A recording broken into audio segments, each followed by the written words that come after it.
Hello friends, welcome back to my channel learn with कुन।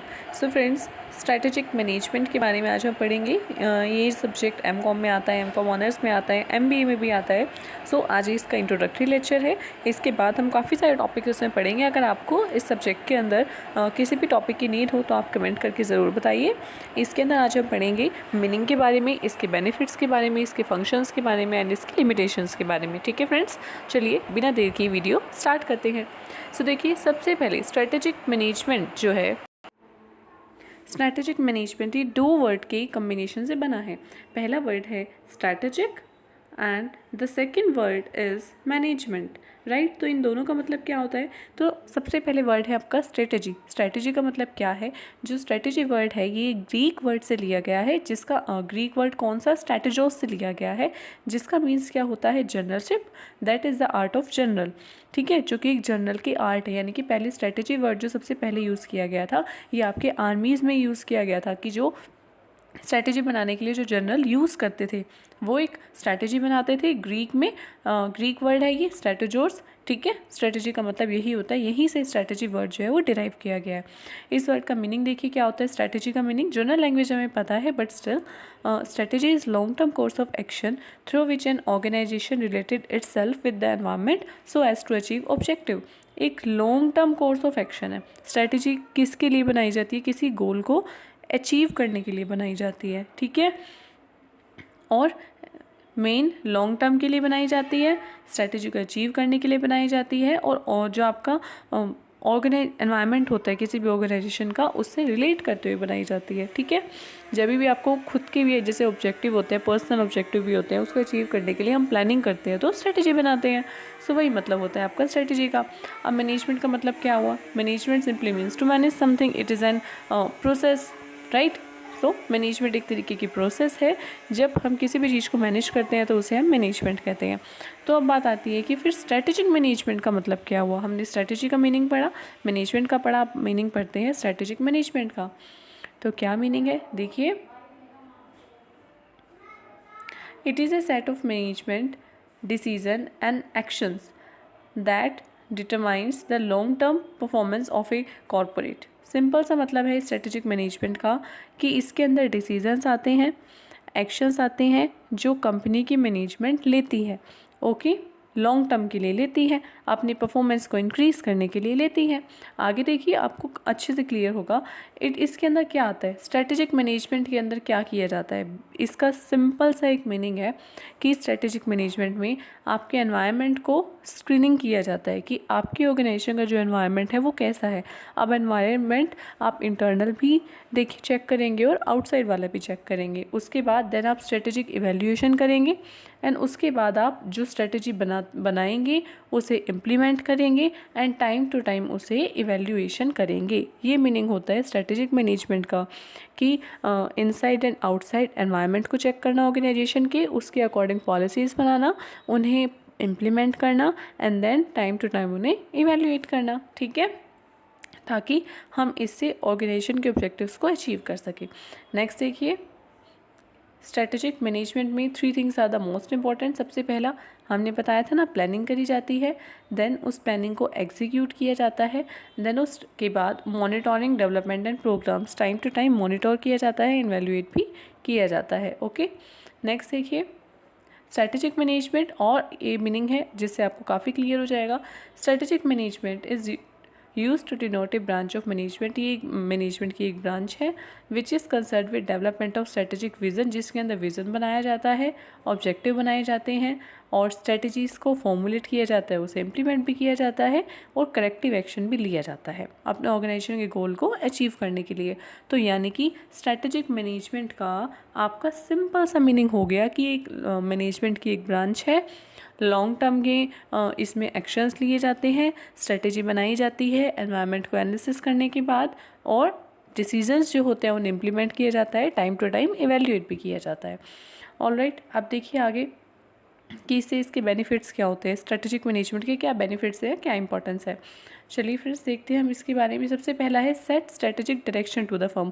जब आप स्ट्रेटेजिक मैनेजमेंट करते हैं तो यानी कि आप पहला स्टेप यही होता है एनवायरनमेंट को एनालिसिस करना। तो एनवायरनमेंट को एनालिसिस करने के बाद आप फर्म को एक स्ट्रेटेजिक डायरेक्शन देते हैं, यानी कि उसके अंदर आप विज़न, मिशन, ये जो सब होते हैं ना कंपनी के सेट करते हैं कि कंपनी का क्या विज़न है, कंपनी का क्या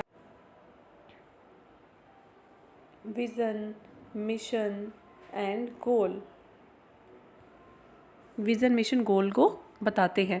नेक्स्ट देखिए, it focus on critical factors of organisation. Organisation में कुछ क्रिटिकल फैक्टर्स होते हैं, तो स्ट्रेटेजिक मैनेजमेंट हमें हेल्प करती है उनके ऊपर फोकस करने में, राइट।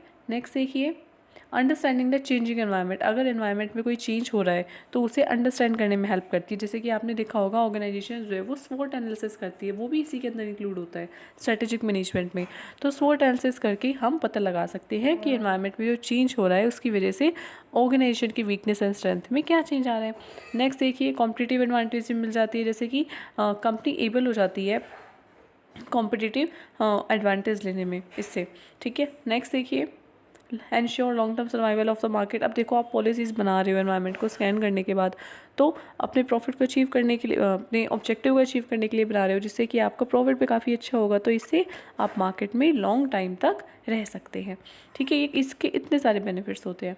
नेक्स्ट देखिए, और क्या बेनिफिट्स है, lead to better performance. Strategic अगर आप मैनेजमेंट करके रखते हैं स्ट्रेटेजी को, स्ट्रेटेजी मैनेजमेंट का क्या मतलब हुआ, स्ट्रेटेजी को बनाना है टाइम, ये अपने ऑब्जेक्टिव को अचीव करने के लिए, और ये भी साथ में देखना है कि आपकी वो स्ट्रेटजी सही से काम कर रही है या नहीं, यानी कि जो प्लान किया था वो सही है भी या नहीं, ठीक है। तो इससे आपके क्या होगा, ये हम उस चीज़ के बेनिफिट की बात कर रहे हैं। अब आपने कोई भी चीज़ प्लानिंग कर लिया आपने अपने एम के लिए, और वो प्लान आप उस पर अच्छे से काम भी कर रहे हैं, तो उसके बेनिफिट्स क्या क्या होंगे, आपकी सेल्स इंक्रीज़ होगी, प्रॉफिट इंक्रीज़ होंगे, आप लॉन्ग टर्म सर्वाइव भी करेंगे, आप अपने गोल अच्छे से और डिसाइड कर पाएंगे, है ना। सो ये सब चीज़ें इसके बेनिफिट्स में आ जाएंगी। क्लैरिटी हो जाएगी आपको ऑब्जेक्टिव में, पर्सोनल भी आपका सेटिस्फाइड रहेगा, और भी आप बेटर स्ट्रेटेजीज बना पाएंगे, दूसरे एरिया पे फोकस कर पाएंगे।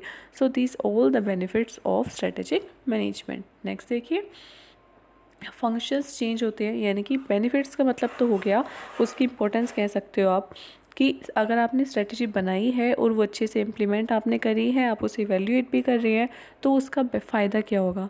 बट ये काम क्या करती है, इसके अंदर कौन कौन सी चीज़ें इंक्लूड होती है, वो होते हैं इसके फंक्शंस। तो देखते हैं फ्रेंड्स फंक्शंस क्या क्या है, बहुत सारे इसके अंदर फंक्शंस है। जस्ट देखिए, सबसे पहली बात, long term goal and objective को बताना। स्ट्रेटेजिक मैनेजमेंट के अंदर आप देखिए फर्दर ये जो टर्म्स में या काफ़ी सारे मेंशन है, ये आपके आगे डिफरेंट डिफरेंट चैप्टर्स में कन्वर्ट हो जाएंगे। तो यानी कि स्ट्रेटेजिक मैनेजमेंट में आप इन शॉर्ट क्या क्या करते हैं, आज हम वो बात पढ़ रहे हैं, ठीक है। सबसे पहली बात, आप इसके अंदर क्या करते हैं, अपना गोल डिसाइड करते हैं first of all. Next, adopt course of action to achieve, और फिर उसके बाद प्लानिंग करते हैं कि आप उस गोल को कैसे अचीव करेंगे। नेक्स्ट देखिए, उसके लिए आप रिसोर्सेज को एलोकेट करते हैं, रिसोर्सेज तो चाहिए आपको अपने ऑब्जेक्टिव को अचीव करने के लिए। नेक्स्ट, आप एक प्लान को अब क्राफ्ट करते हैं।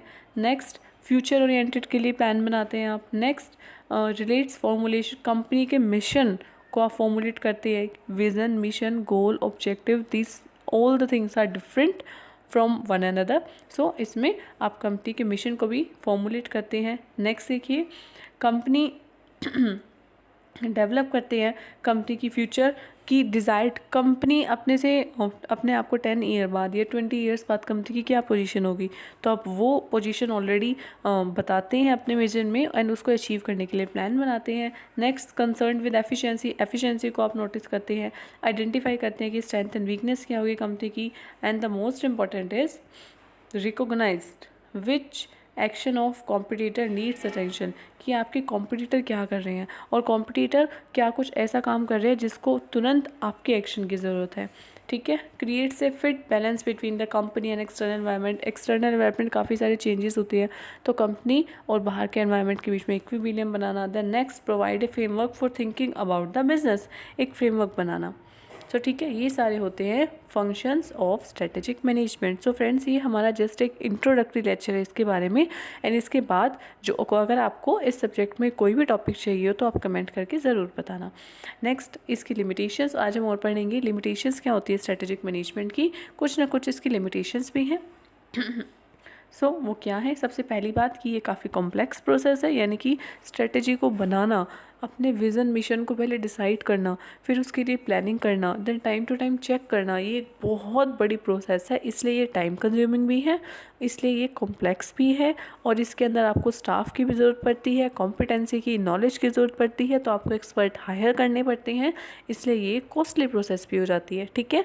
और इसको इम्प्लीमेंट करना भी काफ़ी टिपिकल होता है। कुछ और भी इसकी डिसएडवांटेजेस क्या है कि इसके अंदर आपको स्किलफुल प्लानिंग की ज़रूरत होती है, और अगर आप अपनी स्किल्स का यूज़ करके प्लानिंग नहीं करेंगे सो आप अपने उस ऑब्जेक्टिव को अचीव नहीं कर पाएंगे। नेक्स्ट आता है इनफ्लेक्सिबिलिटी, रिजिडिटी, कुछ भी कह सकते हैं आप। इनफ्लेक्सिबिलिटी, अगर आपने प्लान बना दिया है कि अगले 3 इयर्स तक आप ऐसे काम करेंगे, एंड इन 3 इयर्स के बीच में कुछ अचानक से अगर आ जाता है तो, और आपकी प्लानिंग वैसी नहीं है कि आप कोई भी अर्जेंट, अगर जैसे कि एग्जांपल आप ले सकते हैं, जब ये कोरोना का पीरियड आया था तो हर कंपनीज़ के प्लानिंग जो इफेक्ट हुई थी, बट अगर बहुत सारी ऐसी कंपनीज थी जो कि इस चेंज के लिए बिल्कुल तैयार नहीं थी, उन्होंने अपना रिजर्व्स में कुछ नहीं रखा हुआ था कि plan B, what's the plan C after that, so वो जो कंपनी थी they are all are shuttered, right. Then lack of accuracy, and accuracy भी नहीं होती है। सो ये था स्ट्रेटेजिक मैनेजमेंट के बारे में। फ्रेंड्स, वीडियो पसंद आए तो कमेंट करके ज़रूर बताना, चैनल को सब्सक्राइब कर देना। एंड फ्रेंड्स, काफ़ी सारे प्लेलिस्ट आप ओपन कर सकते हैं प्लेलिस्ट पेज को, उसके अंदर आपको डिफरेंट डिफरेंट सब्जेक्ट दिखेंगे आपके कि कौन वीडियोस हम काफ़ी सारे सब्जेक्ट्स पे ऑलरेडी अपलोड कर चुके हैं। तो आप प्लेलिस्ट के पेज पर जाइए, देन वहाँ पे आप डिफरेंट डिफरेंट सब्जेक्ट्स मिलेंगे। एंड इसके अलावा भी आप कोई और कॉमर्स एंड मैनेजमेंट से रिलेटेड वीडियोज़ चाहते हो तो कमेंट करके ज़रूर बताइएगा। Till then friends, stay tuned, stay safe, thank you.